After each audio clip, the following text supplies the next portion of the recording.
nos assistindo, que o Senhor tenha a liberdade de alcançar um coração pronto e preparado para receber aquilo que Ele quer falar conosco nesta noite. Vamos abrir nossa Bíblia, lá em 1 Coríntios 13, o versículo 13.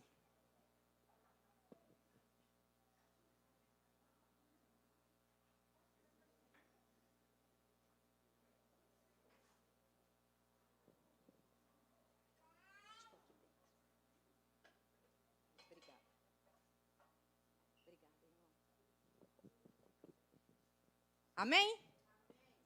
Assim permanecem agora esses três: a fé, a esperança e o amor. O maior deles, porém, é o amor. Pai, em nome de Jesus, eu te peço que essa palavra venha de encontro ao nosso coração. Que o nosso coração, Pai, seja uma terra boa e que essa palavra hoje seja uma semente que vai ser lançada e que possa florescer, Deus, no nome de Jesus, Pai. Pai, tira de nós a inquietação, tira de nós, Deus, toda distração, Senhor, e que nós possamos estar realmente focados naquilo que o Senhor quer falar, Pai. Pai, que esta noite seja uma noite de transformação na nossa vida, no nome de Jesus. Amém. Podem sentar, queridos. Eu começo com uma pergunta para você. Você é feliz? Feliz. Não digo que tem momentos de felicidade, momentos de alegria que são confundidos com felicidade. Você é feliz? Comece a pensar, comece a deixar essa pergunta aí no seu coração. E durante todo o tempo você vai pensando: realmente eu sou feliz? O que é que me faz feliz? Nós vivemos dias que o conceito de felicidade hoje é todo voltado para o material. O conceito hoje de felicidade é ter. Quanto mais você tem, segundo o mundo, mais feliz você é. Os meios de comunicação também vão nos mostrando isso. Dinheiro, fama, poder, status social, influência, cultura intelectual, ou seja, valores puramente humanos e passageiros. Muitas vezes são colocados como felicidade nos dias de hoje, quando se tem algumas dessas coisas ou todo esse conjunto, aí a pessoa se acha feliz. A felicidade realmente está nessas coisas? É possível ser feliz sem ter nada disso que eu citei aqui? O que é ser feliz? Onde eu posso encontrar a felicidade? De acordo com tudo que eu falei antes, com aqueles que vivem uma vida voltada para o material, são as coisas materiais que eles vão achar que estão felizes. Mas, no entanto, no versículo que nós lemos, fala de três coisas que permanecem: a fé, a esperança e o amor. Essas três coisas vão nos mostrar se realmente material é ser feliz. A fé. Gente, quando eu falo fé, eu não estou falando de uma fé mística. Não estou falando de uma fé supersticiosa, não. A fé nós não conseguimos entender nem explicar. É dessa fé que eu estou falando. Esta fé que é originada em Deus e que também é dirigida para Ele mesmo. É essa fé. Em Hebreus 11, que é chamado de Galeria da Fé, fala de muitas pessoas que venceram ali pela fé. Ou seja, são os heróis da fé. E lá no finalzinho do capítulo 11 fala que eles receberam bom testemunho por meio da fé. Eles foram reconhecidos como pessoas de bom testemunho por causa da fé que eles mostraram, de acordo com o que está escrito em Hebreus 11. Em Hebreus 11, 6 fala também assim: sem fé é impossível agradar a Deus, pois quem dele se aproxima precisa crer que Ele existe e que recompensa aqueles que o buscam. Fé é a primeira coisa. Pela fé, Abraão, quando foi chamado, ele foi chamado da terra dele para sair. Mas ele começou a andar e ele não sabia para onde ele ia. Simplesmente ele foi chamado, sai da sua terra e vem para a terra que eu vou te mostrar. E ele seguiu pela fé. Quando eu olho essas coisas do passado, que são relatadas na Bíblia, de verdade eu tenho vergonha, porque eu paro e penso, eu não tenho fé. Com tudo que eles viveram, passaram e seguiram, será que nós podemos dizer que nós temos fé? Moisés foi andar pelo deserto com o povo. E começou a andar. Eu fico imaginando, o deserto não é um lugar que você tem um caminho feito, que é só seguir, né? Então, Moisés tinha que andar com aquele povo todo. Uma responsabilidade de tanta gente atrás dele, pela fé.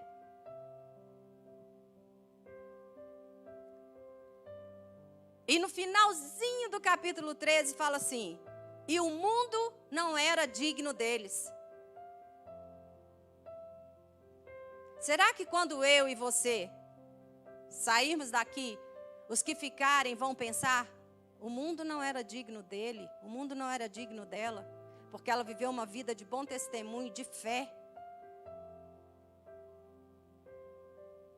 A fé cria em nós valores, condiciona vidas, gera obediência à palavra, e a fé dá sentido à vida.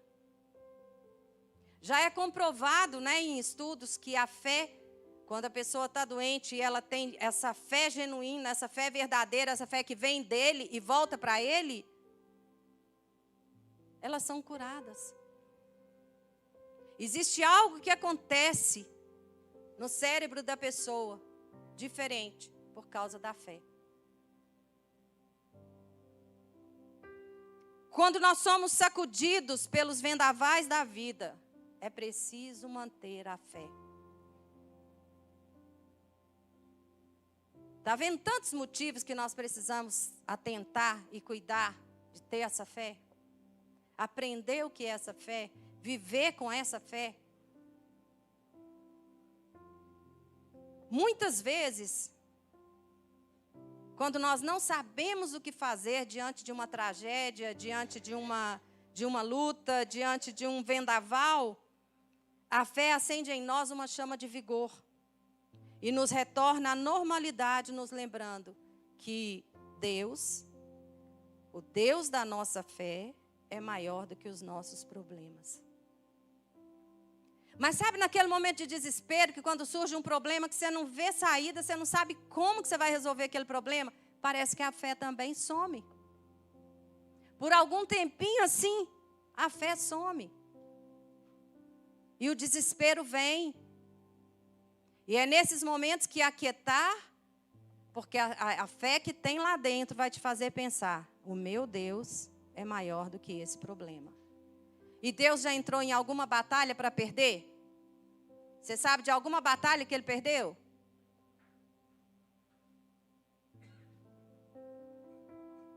Em Isaías 40:31, fala assim, mas aqueles que esperam no Senhor, renovam as suas forças, voam bem alto como águias, correm e não ficam exaustos, andam e não se cansam.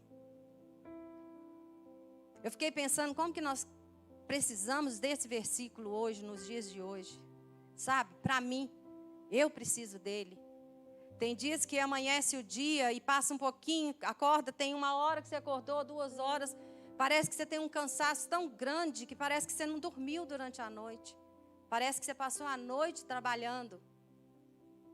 Mas os que esperam no Senhor renovam suas forças, voam bem alto como águias, correm e não ficam exaustos, andam e não se cansam.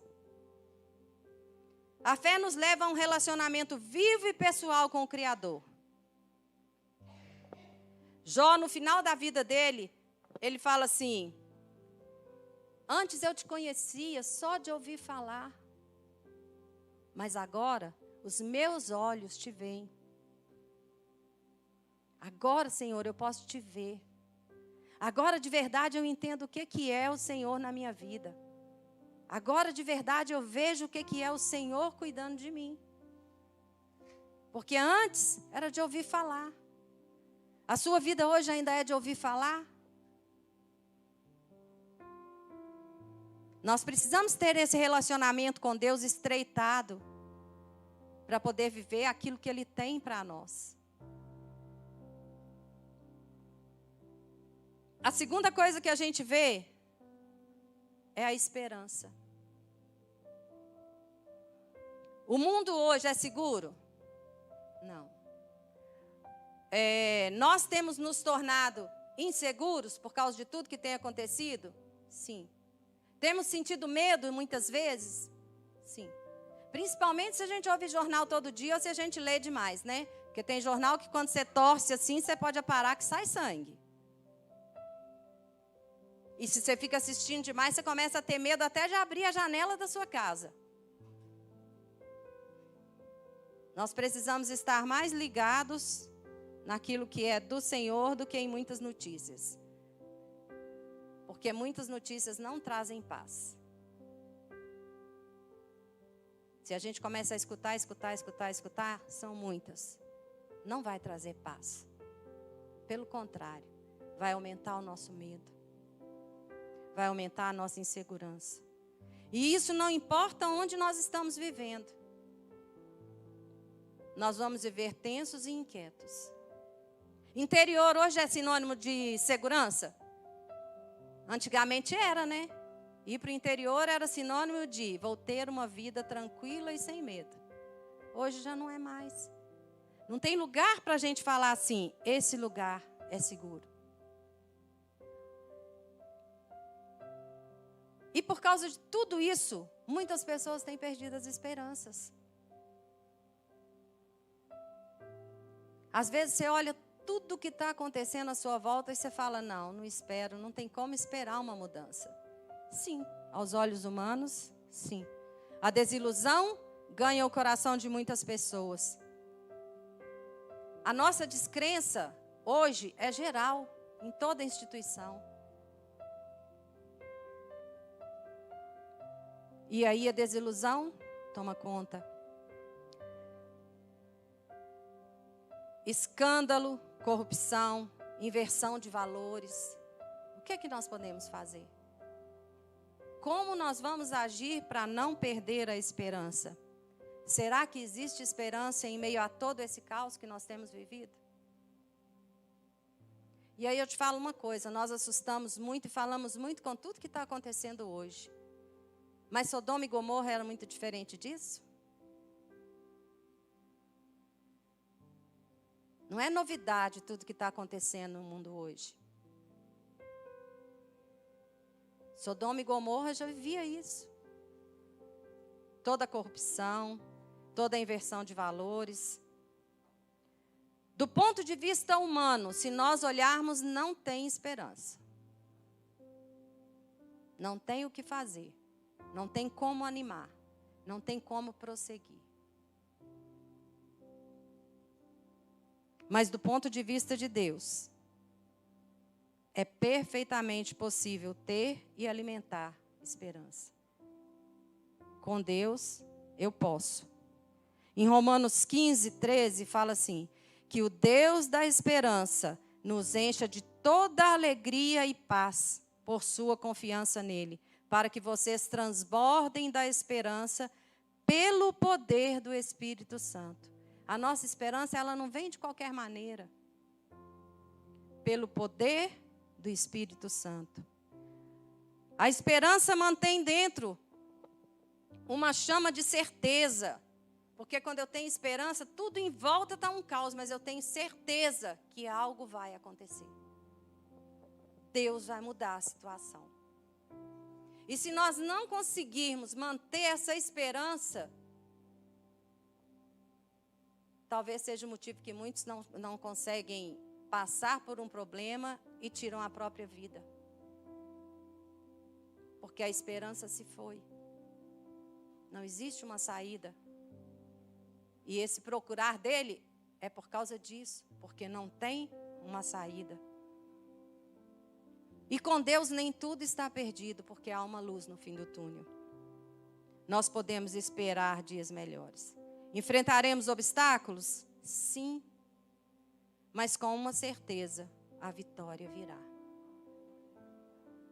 Talvez você está passando por uma dificuldade, uma luta, que a mesma dificuldade que for para mim muito grande, pode não ser a mesma para você.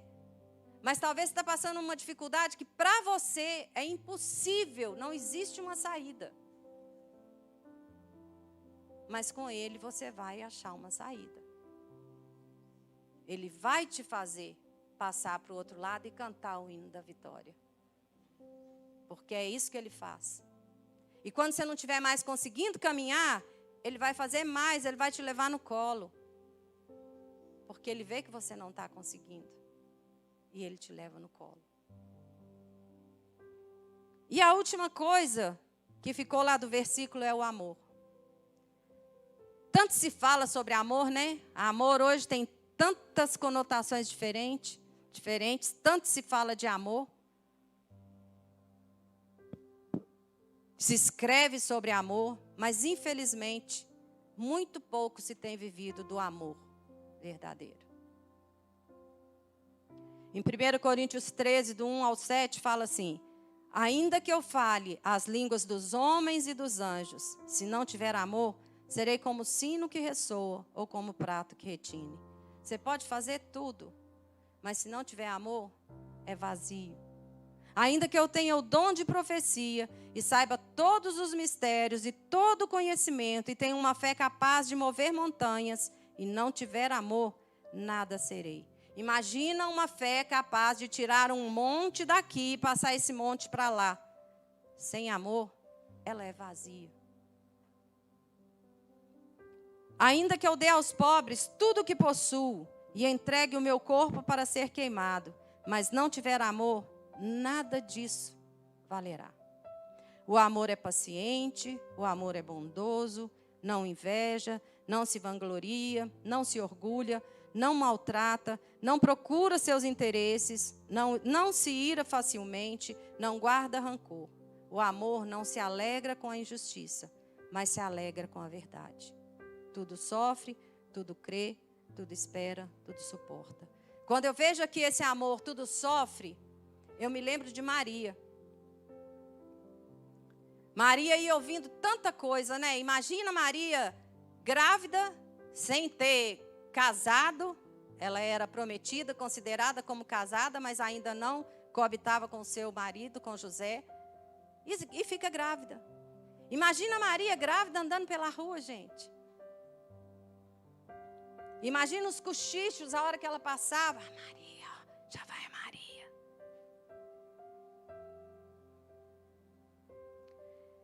E tem um versículo na Bíblia que fala que Maria ouvia tudo e guardava tudo no seu coração. Ela ouviu que o coração dela ia ser traspassado por uma espada. Ia doer ao ponto de uma como se estivesse enfiando uma espada no coração dela. Mas Maria guarda tudo no coração dela. Tudo sofre, tudo crê, tudo espera. Seu filho está te dando trabalho, agindo de uma forma que não deveria? Tudo crê, tudo espera a mãe que ama. É o joelho, é a sua boca, e as coisas vão começar a mudar. Em Romanos 5,5 fala assim: e a esperança não nos decepciona, porque Deus derramou o seu amor em nossos corações, por meio do Espírito Santo que Ele nos concedeu.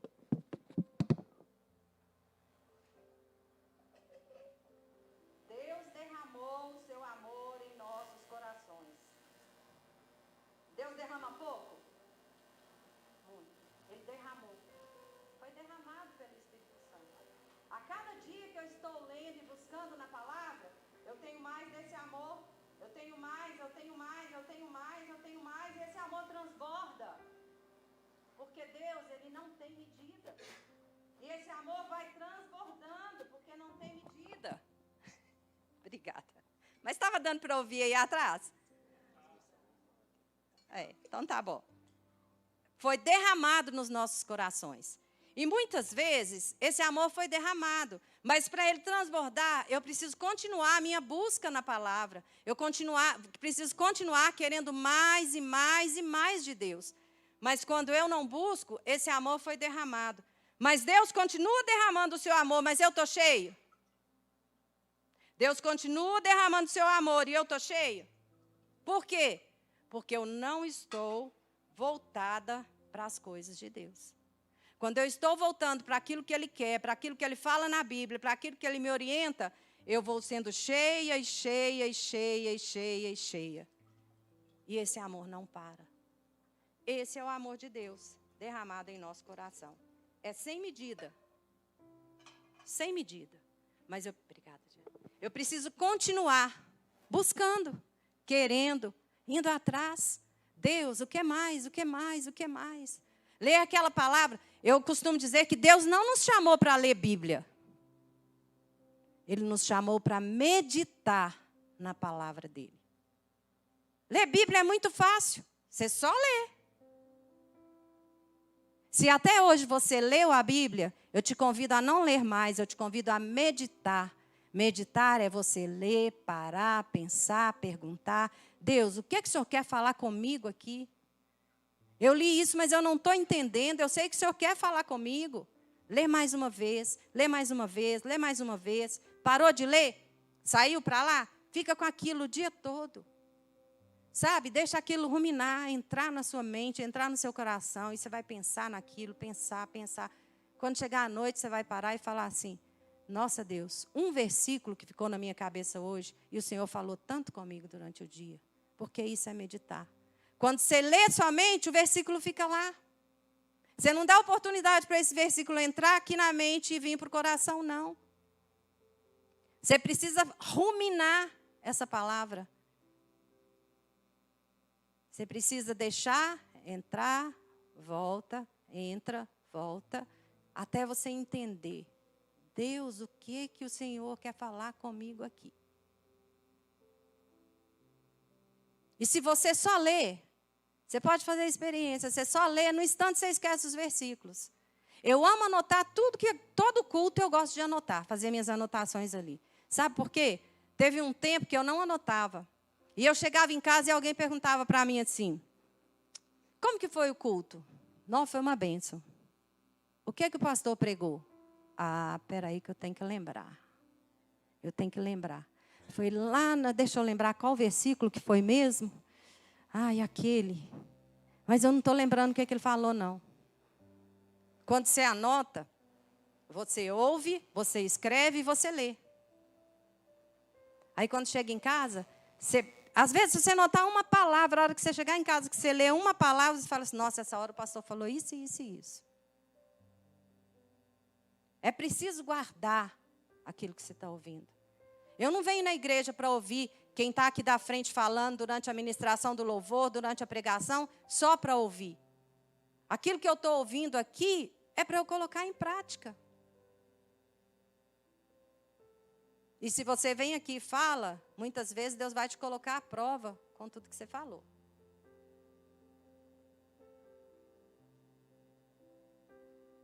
O amor, ele dá sentido à vida e ele dá sentido a tudo que nós realizamos. A minha vida tem um sentido diferente quando eu entendo esse amor. Esse amor que vem de Deus, esse amor que é paciente, esse amor que é bondoso, esse amor que não inveja, esse amor que não se orgulha. Esse amor dá sentido à vida. Sem o amor, tudo vai ficar vazio, sem propósito e sem sentido. E Deus não é Deus sem propósito. Deus não é Deus sem sentido. Deus não faz nada sem propósito. E muitas vezes nós até achamos, ou pensamos que Ele mostrou algum propósito e nós entendemos que o propósito dele é aquele, mas tem muito mais que Ele ainda vai descortinar para a gente. Tem muita coisa que se Deus mostrar de uma vez assim para a gente desiste. A gente olha e fala: Deus, eu não vou dar conta de passar por isso. E aí Ele vai devagar, dá um passo, filha, dá outro. E aí Ele vai te mostrando. Assim como ele fez com Abraão. Vai que eu vou te mostrar para onde você vai. Vai caminhando. Eu vou te mostrando para onde que você vai caminhar. Em Mateus 22, do 37 ao 39, até Jesus sintetizou toda a lei, falando aqui de amor. Respondeu Jesus: ame o Senhor, o seu Deus, de todo o seu coração. Todo, gente. Deus quer o seu coração todo, por inteiro. Ame o Senhor com todo o seu coração. Com toda a sua alma. Se a gente fosse falar em alma em 3, a mente, a emoção e a vontade. Ame o Senhor com a sua mente, ame o Senhor nas suas emoções, ame o Senhor nas suas vontades.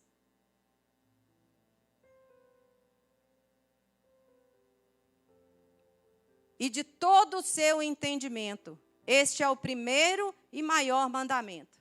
Ame o Senhor, o seu Deus, de todo o seu coração, de toda a sua alma e de todo o seu entendimento.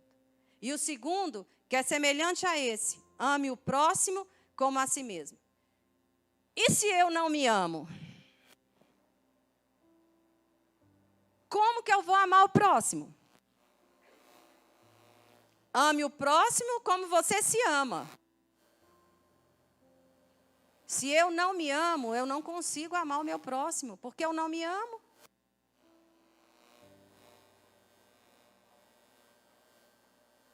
E eu sei que muitos de nós precisamos aprender a nos amar.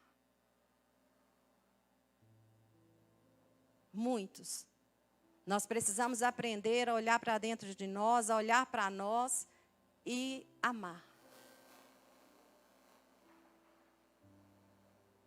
Se ame primeiro. Se ame. E depois você ama o próximo como você se ama.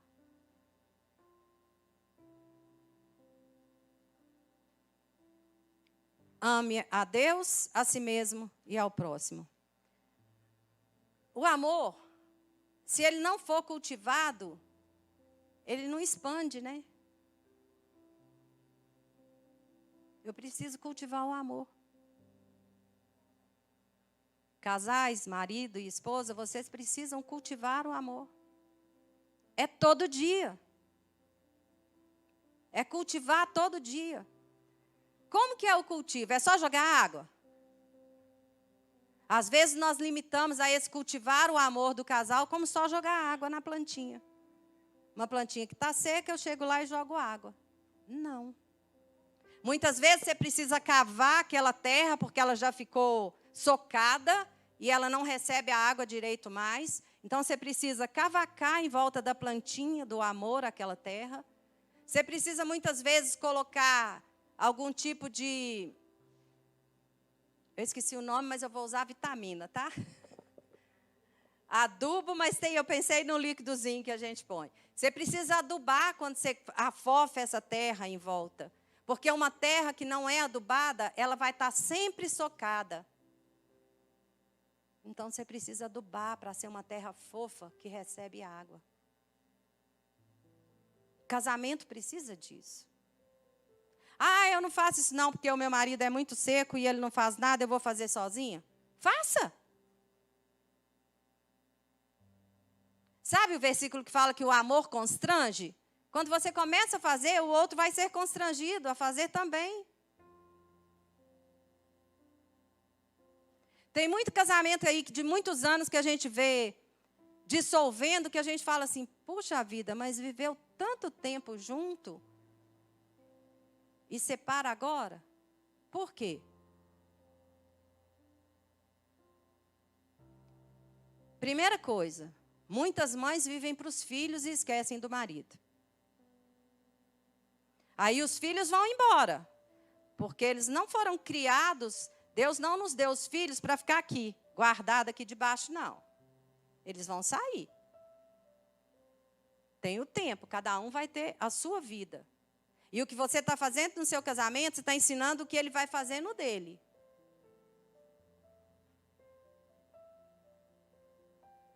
Casamento de muito tempo que não é cultivado, o amor fica como uma terra socada.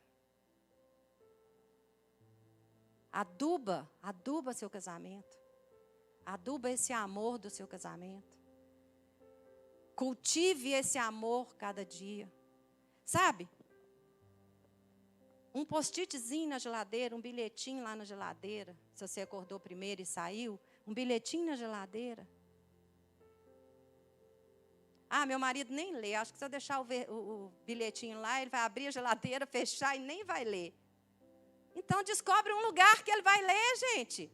Sabe? Descobre um lugar. Ele vai calçar o tênis de manhã? Põe lá no tênis que ele vai calçar. Gente, cultivar é trabalho. Cultivo é trabalho. Você quer chegar nos 25 anos de casado com um casamento vigoroso? Cultiva.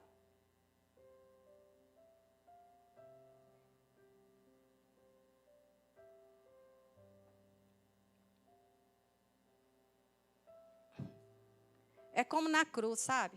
O amor, quando ele é cultivado na vertical, você e Deus, esse amor expande na horizontal. Você cultiva e vive esse amor de intimidade com Deus e esse amor derramado no seu coração na vertical, a horizontal vai receber.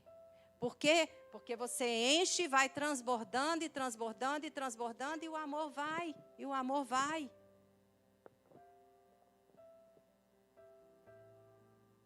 Se fosse tudo fácil, eu não precisava falar que tem que cultivar, né? Às vezes o casal faz uma viagem e volta pior do que quando ele foi. Porque ele não está nem acostumado a ficar ele e a esposa sozinhos, só os dois. Eles não estão acostumados a um olhar para o outro e caminhar os dois juntos de mãos dadas. Tem casal que não conversa um com o outro todas as coisas. Tem casal que tem a minha conta e a sua conta.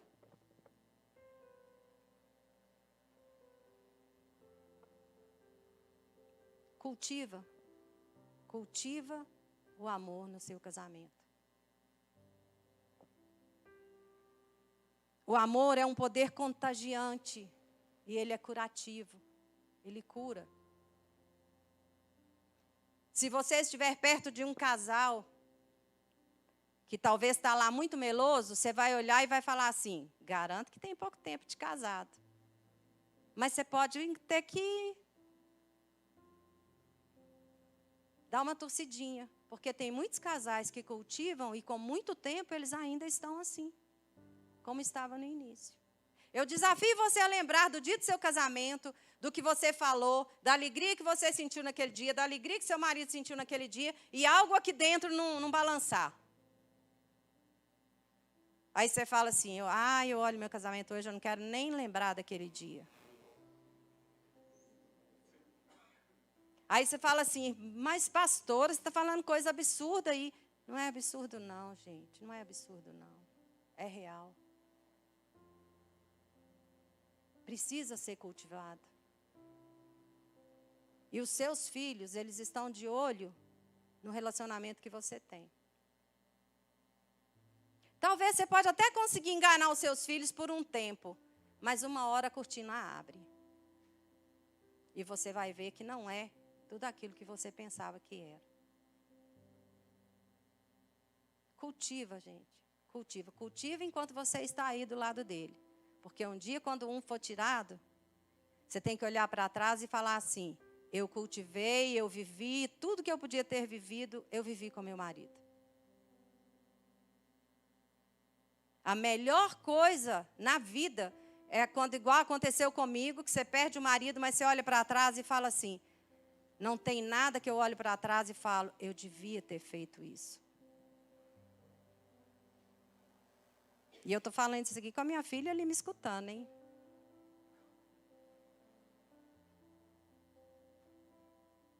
Porque essa é a realidade.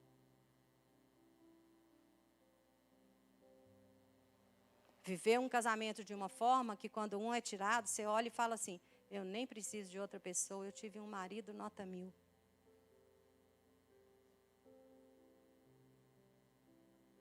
Cultiva o amor. Cultiva, curta seu casamento. Programe-se, viagem. Viaje só vocês dois.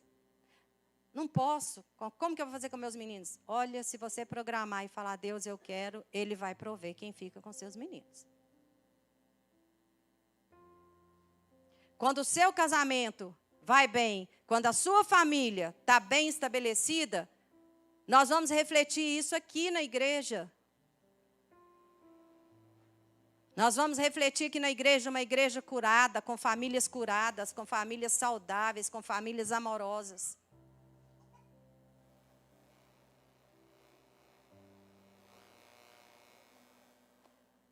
Mas não tenta mostrar que você está cultivando quando você não está. Cultiva de verdade. Essa palavra hoje não caiu no seu coração à toa. Cultive o amor no seu casamento. Jovens, curtam o amor de você para você mesmo. Ame-se primeiro. Seja inteiro com Cristo, para depois você ter a sua parceira ou o seu parceiro e vocês dois conseguirem ser um em Cristo. Seja um primeiro você com o Senhor. Viva a sua vida de uma forma que chegar lá na frente, você não vai olhar para a sua mocidade e falar assim, nossa, mas eu aprontei.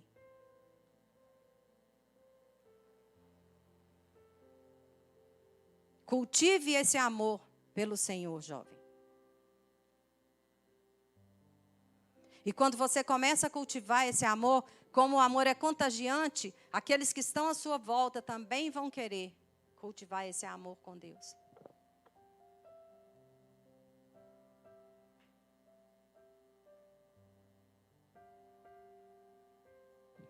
A felicidade, concluindo, né? A felicidade pode ser vivenciada quando fundamentamos a nossa vida nessa fé, nessa esperança e nesse amor. Quando conhecemos a Cristo como nosso Senhor e Salvador, nós podemos desfrutar do significado e do propósito da vida. O que é que eu preciso, o que é que você precisa? Ter um encontro transformador com Jesus. Incentive seus filhos a terem esse encontro que transforma. A ter esse encontro que vai mudar o filho não de fora para dentro, mas de dentro para fora. Esse amor que vem de dentro para fora é que contagia. Esse amor que você muda o exterior e dentro continua sepulcro caiado, ele não contagia. Então comece de dentro, porque o que vem de dentro irradia. Incentive seu filho a buscar isso. Incentive seu marido a buscar isso. Casais que oram junto, a vida tem uma diferença enorme. Ah, mas eu não tenho tempo. Tem sim, enquanto está tomando café de manhã, você está lá trocando de roupa, vamos orar. Você não precisa ser exagerado para falar com Deus, não. Você não precisa encher de palavra bonita para falar com Deus, não. Você precisa ser você diante de Deus. A fé, a esperança e o amor. Esses três vão permanecer. E esses três nós precisamos buscar com o Senhor. Nós precisamos buscar na vertical para a gente viver isso aqui na horizontal. Quando você busca e você tem essa comunhão de amor com a vertical, com Deus, você vai conseguir olhar para o irmão que está sentado aí, que sentou perto de você, olhar para ele e falar assim, ele não está bem, eu vou orar por ele.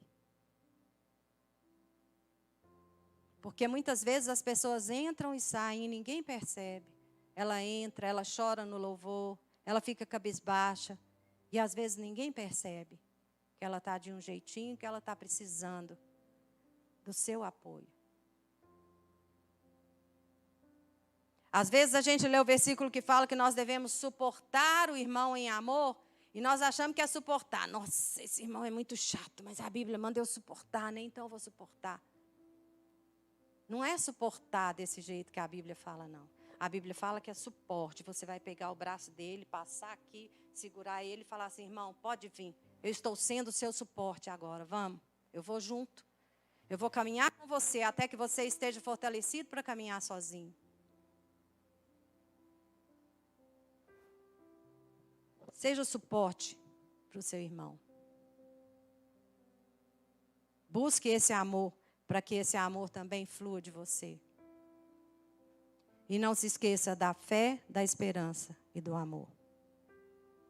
Vamos ficar de pé? Talvez você está passando uma coisa muito difícil e você não está conseguindo pensar como que você vai fazer, sabe? Que agora você possa colocar isso diante do Senhor, porque é Ele que vai te ajudar a solucionar e a resolver e te mostrar a saída para esse problema. Deus tem a solução para qualquer tipo de problema. Pai, em nome de Jesus, nós não sabemos aqui como foi a semana de cada um. Mas o Senhor conhece cada um que está aqui. O Senhor conhece cada um daqueles que estão nos ouvindo hoje. E o Senhor sabe do coração de cada um, do problema de cada um, Pai. E só o Senhor pode trazer a solução. Deus, que no nome de Jesus, todas as cadeias possam ser quebradas nesta noite, Senhor. Tudo aquilo que impede, Deus, que tem colocado uma viseira para cegar, para que a pessoa não consiga chegar ao entendimento do amor do Senhor, Pai. Joga por terra agora em nome de Jesus. Que haja libertação, Senhor. Que haja um desejo, Deus, de conhecer mais o Senhor. Que nós devemos conhecer e prosseguir em conhecer o Senhor. Que haja esse desejo em cada coração, Pai. Pai, e que naquelas horas difíceis, que muitas vezes quando nós estamos no nosso momento lá, com a porta do nosso quarto fechada para orar, muitas vezes nós não temos nem palavras, mas nós temos lágrimas para oferecer para o Senhor. E a palavra diz que o Senhor colhe cada uma. Mesmo quando nós não falamos, nós só choramos, o Senhor conhece tudo aquilo que está para virar uma explosão na nossa boca. O Senhor conhece o nosso deitar e o nosso levantar. O Senhor conhece as palavras antes que elas saiam da nossa boca, Senhor. Em nome de Jesus. Que esta noite o Senhor faça algo novo no meio dos casais, no meio das famílias, no meio de cada coração aqui, Senhor. Ah, Pai, tem muitas casas que às vezes começam a assistir e é aquela tormenta, porque um quer ver, o outro não quer. Um gosta de ouvir, o outro incomoda com o que está ouvindo. Mas Deus, nesta noite, fale até aquele coração que tem andado distante do Senhor. Aquele coração que tem se rebelado contra aquilo que o Senhor quer, contra a palavra do Senhor. Que o Senhor possa falar hoje, Deus. Ah, Deus, como diz, este é o tempo. O dia é hoje. O amanhã pode não vir. O amanhã pode não chegar. Mas o tempo é hoje, Deus. Desperta a nossa vida para entender que hoje é o tempo que o Senhor nos chama. Hoje é o tempo que o Senhor grita o nosso nome, Deus. Em nome de Jesus, Pai. Que haja diferença, Deus, a partir de hoje. Em nome de Jesus. Amém, amém.